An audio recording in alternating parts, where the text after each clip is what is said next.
Mike McCool here in the Royal Examiner studio, and with me today is our local boy turned Hollywood actor, Matt Drago. Do you like that? I like that, Mike. Thank you so much for having me today. Maybe that's on your business card now. Matt lives in L.A. now. Isn't everyone an actor in L.A.? No, it's you would think, but it's honestly an amazing city. I feel like it doesn't get enough credit. Yeah. We've been through a lot the last few years, Yeah. and you see, like, even though it's a more spread out city than you see on the East Coast, because I lived in New York City for 8 years, and my dad is from New York City. Right. It's different, but it's still like I said, it doesn't get the credit it deserves. Yeah. There's a real LA strong mentality, and people go about their lives, and all different types of things. It's different. I remember when I tell people, I said, if I have to go into Washington D.C. for a meeting, I'd rather fly to L.A. and back. Right. I've had meetings in L.A. where I've flown out there in the morning, did my hour or two meeting, flew back on the same day, and felt less stress than driving into D.C. Sure. No, I do understand that. It's a long day, but it is.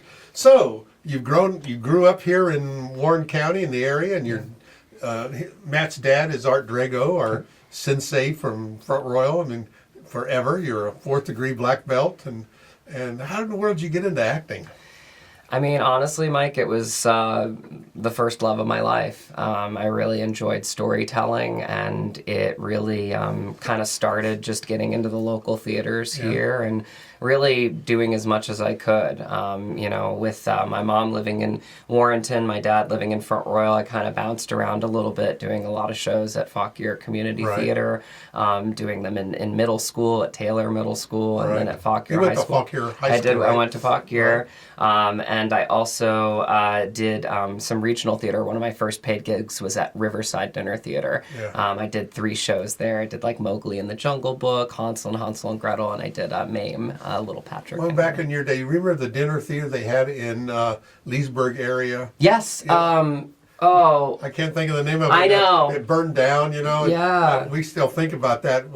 My wife and I went and seen Don Quixote, is that what it was? Yeah. And The Impossible Dream and all the singing and all of that. And, you still remember those things. Yeah. And that's been 40 years. Wow.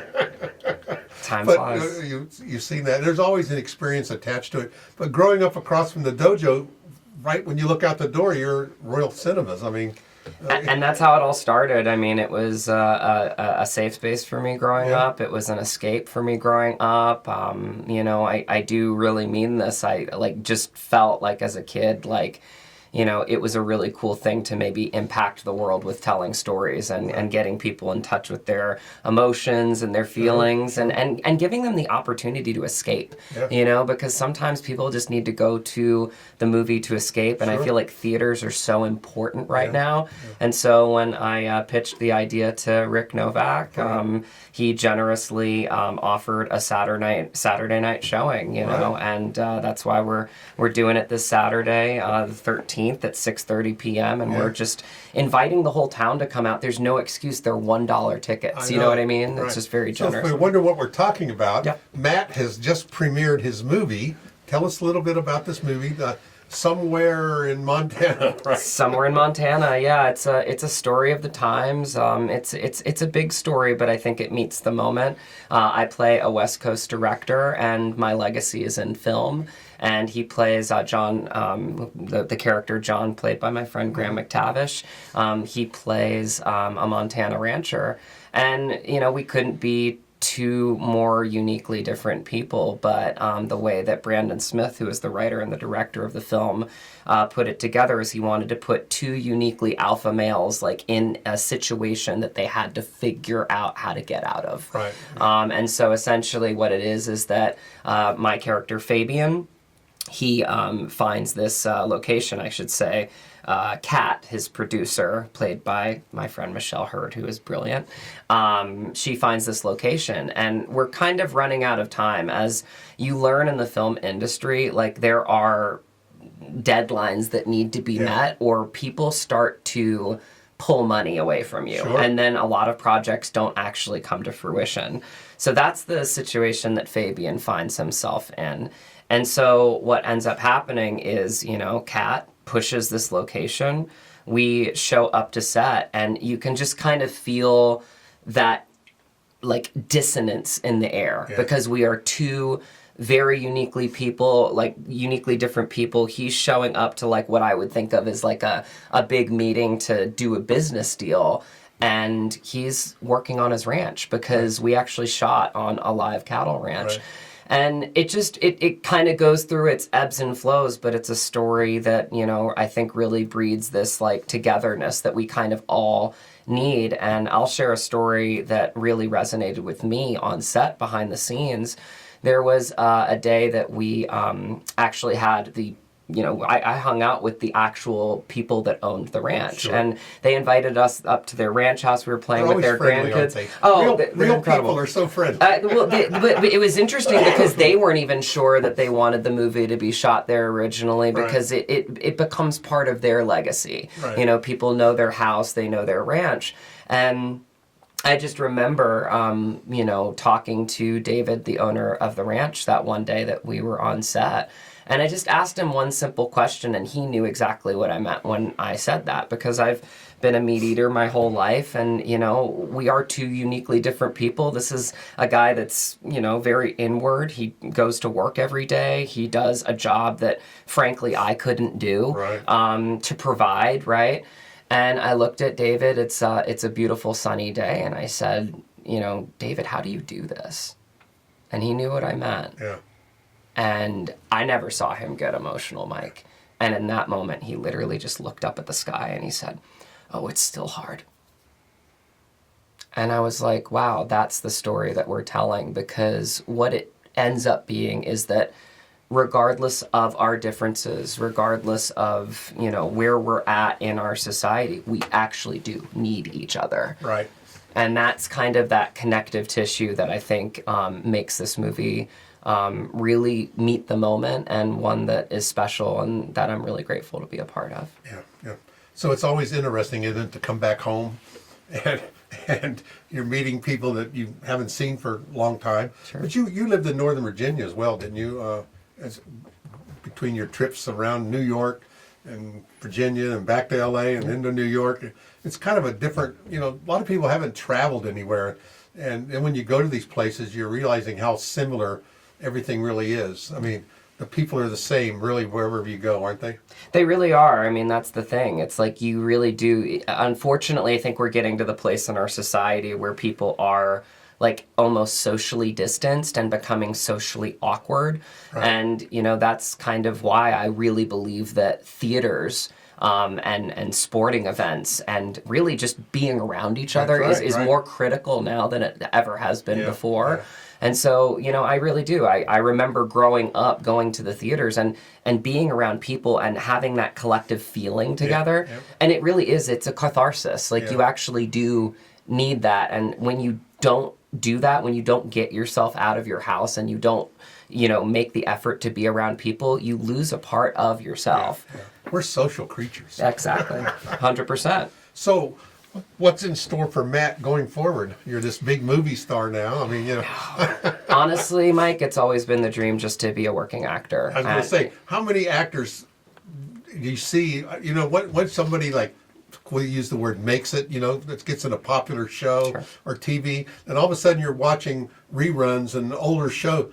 Hey, that's so-and-so from this TV. Oh, that's so, there he is again. And you see him over and over again, which you've never noticed him or her ever before. And all of a sudden, you realize they've been working for 20 years. Yeah. You know, I tell people all the time, it takes 20 years to be an overnight success.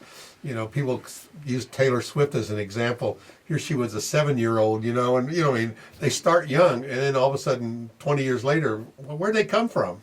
And same way, I'm sure the movie industry is that way. There's a lot of stuff that goes on that, like you say, never makes it to the big screen and goes straight to film, or I mean straight to video. Now everything's changed. I think a lot of the work that we do as artists is behind the scenes and will never be shown or seen. Right. And, you know, sometimes you do really need that validation. I think this film validated all the work that I've been doing my whole life. And I'm not just talking about like work in developing my craft as an actor. I'm talking about the work that it took to even continue to do the work. You know, I don't have any connections to this industry. Yeah. You know, I'm made from scratch. I'm made from Virginia. Drago's not a Hollywood name. It's not. It's there's a couple restaurants out there, but no relation. We're the shoe repair people in New York City, so no real strings to pull there. But I mean, I think it taught me that like everything that I was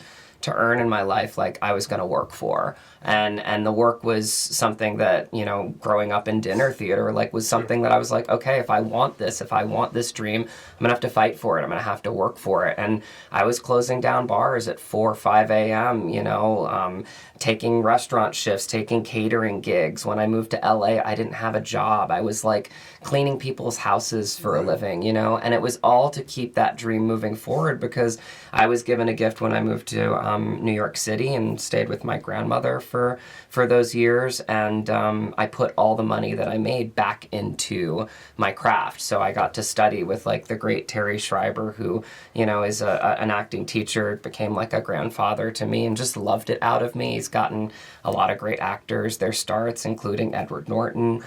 He directed off-Broadway shows and just a nurturer of actors. I mean, for me, I think growing up in the dojo, I've always wanted to find people that like love it out of you, don't need to break you down. Right. And Terry was great at that because he created an environment where he gave you all the tools to find your own process as an actor.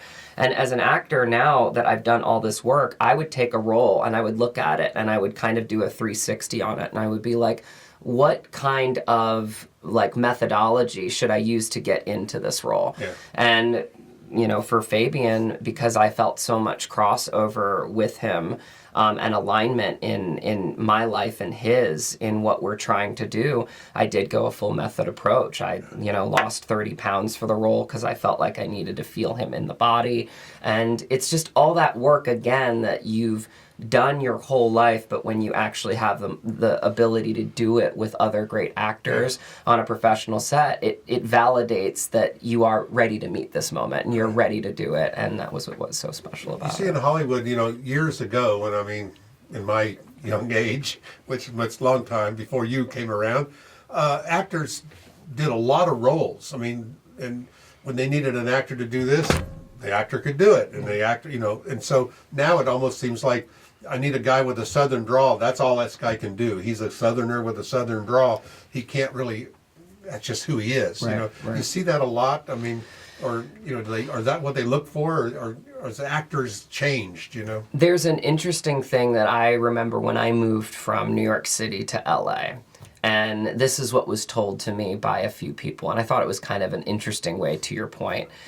In New York, the resume was usually up, meaning, oh, you did something at this theater company. Oh, wow, you did this national tour. Oh, you studied with this person. Right. Oh, wow, okay, so I know you're committed and da-da-da. Sure. And oh, wow, you got your acting degree, da-da-da-da. Like, things like that. In LA, it's usually the headshot face up. Yeah. So it's like they're looking for that person that's walking through the door that brings that energy, that brings that type of, you know, gravitas that they feel like matches the role. Yeah. And then they see what you do with it. Yeah. Now, because again, an actor's job is to uniquely bring your own, you know, touches to a role. You get excited about it. I still get excited when I get an audition mic. Like, it's my opportunity to uniquely put myself into a role. And you make some quick choices and you take a couple risks, and then the hard part comes, you let it go. Yeah. Because you have no control after that. So I love the acting process because it gives me that opportunity to get into a role and get out of it. But, you know, some of those roles you land on and you're just like, wow, this one feels like it could this is me. This could really be a good fit. You for read me. a lot of times where actors have missed roles. You know, top actors that we know that have tried out for other roles that were very successful and they missed it. You know, well, woulda, coulda, shoulda. You know, then they come to find out, well, that just, a lot of them say, you know, that after the movie comes out, they say, you know, that person was right for that role. And he said, but they got something else and they went on. But it's hard, you know, always that keep looking back. You know, you're thinking, well, these guys that, you know, I don't know what role is the director, producer, who's the guy that picks the cast? Because they know when they walk in, it's that energy. They know what the camera sees, and you, as you well know, you can look at headshots all day long, and you can pick out people that you want to work with. I mean, whether you know anything about them or not, there's just something in the eye, maybe. And you think that energy, aura, whatever it is. I think when you really just like enjoy like the work and you appreciate the fact that the journey is the destination, and that takes time. I mean, you know, you're having this interview with me in my 20s or teens, like we're having a completely different conversation. Sure.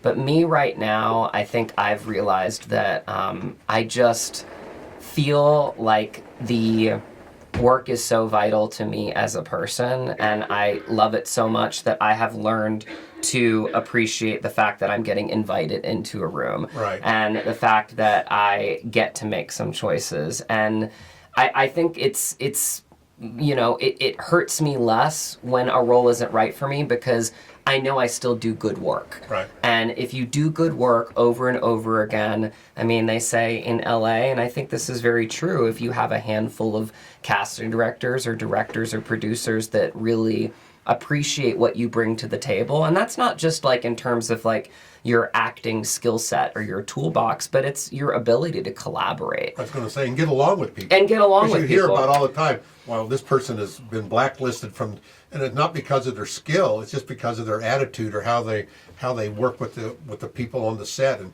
how they work with the electricians and the grips and everyone else, right? I mean, you have to be able to please a lot of people, and To your point, I actually, you know, I mean, I think it's gotten to the point where I love collaboration like as much as I love acting, because Somewhere in Montana was uniquely special that like I knew everybody on set. Like, you know, the last night I was buying, you know, the grips and the sound, and then like everybody drinks and just like celebrating because it was our movie. It's our collective movie. I always say that actors should do most, if not all, of their work in pre-production, which is what I did. That way, when you come to set, you are honoring all the people that are lifting those heavy lights and doing all that like heavy lifting, because it's their time too, and they're putting a lot of effort in. the old saying is, you got to do the 90% to get the 10% that you really like doing.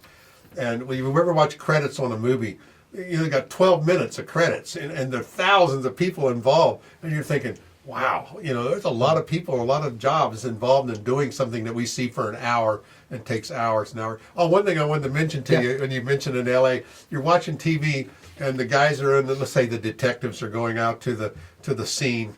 It's noon. Next thing you know, they show up at the scene. It's midnight. You know, and again, it goes back to that shooting schedule. They just keep shooting all day long, right? And you know, we just accept it as being, that's okay. We just know we don't. I sit there and pick it apart, but you know, 5 minutes ago it was daylight, now it's dark. I mean, what happens, you know? But you're right, the schedule, it's all about the timing and the money and location. A lot of things are done 2 o'clock in the morning. I mean, different things, right? You have to be able to adapt, because I mean, especially like shooting in Montana, I mean, like there were times where we would be on set and, you know, somebody would look up and be like, we're getting a system in like 15 minutes, you know what I mean? And maybe we would have to block out time another day to get that day shot or to match it. But we were very prepared. You know, I think that Graham and I, Michelle and I, and really the whole collaboration of everybody involved, the producers, the directors, director and writer, we all kind of came together, and we were so prepared that most of the time, I was, you know, doing my scenes in 2 to 3 takes. In indie films, you have to be willing to work quickly, and that can be tricky too, because you have to understand that you are preparing yourself sometimes, and this was a unique experience, but you know, we had a whole extra year because Graham's schedule got pushed and we needed to shoot during the summer months. And I had like basically an extra year to sit with this film. And when you're coming to set, it's tough because you keep working at it. That's the thing. Like you never let it go. Like your script is next to you when you go to bed. It's there in the morning. You know, I love writing backstories about my characters. I make musical playlists of my characters. Anything to keep me locked in. Well, you get locked in so much for so long, and then you just feel like you have to give these scenes away. way. Yeah. But then, you know, the tricky thing is, because a lot of people like compare theater to film, they're both tricky in different ways, because imagine that you only have like 2 to 3 takes to give away that scene that you've been working on for a year and a half. So there's pressure in that too. Like in theater, you can go to the same performance multiple times and you'll see completely different performances because they're improving each time. Oh, I wish I'd have done that a little different, you know, and they do that. It's a different, you watch the final and you watch the first one, there's a big difference. You brought up some interesting points. Let's get back to what's happening on the 13th. This is at the Royal Cinema Theater, starting what time, and what are we going to experience? Yeah, so, you know, Rick Novak, the owner of Royal Cinemas, he is opening his doors to the community. And I'm talking about anybody in Northern Virginia that wants to come. It's essentially a free movie, $1 tickets. We are going to meet there at 6:30. You know, I'll be meeting people. We'll have you there. We'll have people taking videos and pictures, and just coming together as a town. I think it's a really, really cool thing. I think about this all the time. If there was something like this happening when I was a kid, where someone from this town, you know, pursued something and came back and shared it with the community, like I would be running to something like this. And I think that now that we are in a time where, you know, theaters really are hurting in many ways and need support, it's a great partnership with Rick. So $1 tickets, you've got the link you can share. 7 o'clock, we're going to do the screening, and then a quick Q&A. And then my dad, Arthur Drago, and Carol Corbin are opening up the doors to the Front Royal Karate Club for an after party. My mother-in-law, Debbie Hunter, who her family owns the Apple House, they're going to be donating some food. So we're going to do just like a little like after party at the Front Royal Karate Club. And it's basically, I mean, as cheap a night as you can get nowadays to go see a movie, night, right, to meet me. And I thank all the people that have really supported this moment, because as I told Rick, I mean, this is not about me. This is about the town. This is about giving back, because this is the town and that is the theater that made this young kid, you know, blossom into this dreamer that now is coming back. I was going to say, you know, we want to encourage young people that have a dream that you can grow up to be whatever you dream to be. You can be the president of the United States. Yes. You can be whoever the president's been over the years. Think about when they were children, they never thought they would ever grow up to be that, or to, you know, I never thought I'd sit here and talk to you. I mean, it's the same thing, how things happen in our lives. And if we don't pursue them and say, you know, just one more time, just keep, you know, they say an expert is just one more spurt, right? Yeah. Just keep doing it one more time. Don't quit. I should be living proof of that. I hope I am, because I think dreams are worth fighting for. I truly believe that. I think that if you are a dreamer, because I always say this, dreamers or fighters do not sleep on dreamers. Like, we will, you know, we will basically, like, you know, fight tooth and nail to make something realized. So it's I've reached out to the high schools around here, you know, just inviting their drama programs, because again, I want people to feel like unburdened by like, I can do this. Like this is something that is possible. I don't need to be well connected. I don't, and listen, I always say like this, like acting is just, it was the first love of my life, but I feel like everybody should take an acting class. It puts you in touch with your humanity. It puts you in touch with your own psyche. It doesn't mean that you have to pursue it, but I think that this is hopefully going to be a really, really beautiful night for a town that I grew up in, and I'm just so grateful to bring it back to Royal Cinemas. It's a full circle moment for me. Yeah, it's so great. And I'm sure this is something you'll remember. Let's touch real quick on your wife. Yeah. She's from Front Royal. She is. We have the strangest story, Laura and I. So this is not a woman you met and grew up all through high school. Probably should have, Mike. It's crazy. So we met in a 12-person acting class at Terry Schreiber's studio on 26th Street in New York City.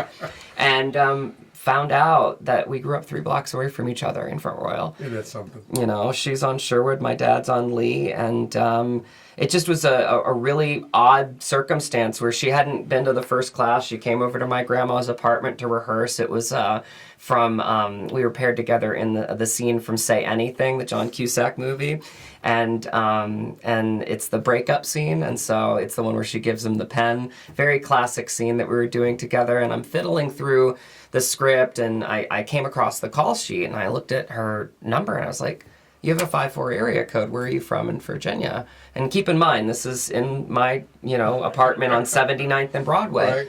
And she looked at me and she said, Front Royal. And I was like, excuse me? And she said, Front Royal, have you heard of it? And I said, I'm from Front Royal. And at that point, Mike, we're like in New York, so we're maybe a little bit jaded. And she's like, no, you're not. You're like, what are you doing right now? You know what I mean? Opening No, line? yeah, exactly. Good job. Right, exactly. You're doing your research. Right, exactly. And so I said, no, seriously, like my dad's the karate guy across from the Main Street Cinema, and I've done theater here and there, and like I can see her wheels spinning. Right. And I said, well, what does your family do? She said, my family owns the Apple House. Kid you not, Mike, literally on my dresser on 79th and Broadway, I had 3 things from the Apple House with the price tag still on them. Small world. And at that moment, I did pull out the line. I said, well, we've already gotten the breakup out of the way. Are you ready to go out on a date? And that's how we started dating. There you go. Yeah.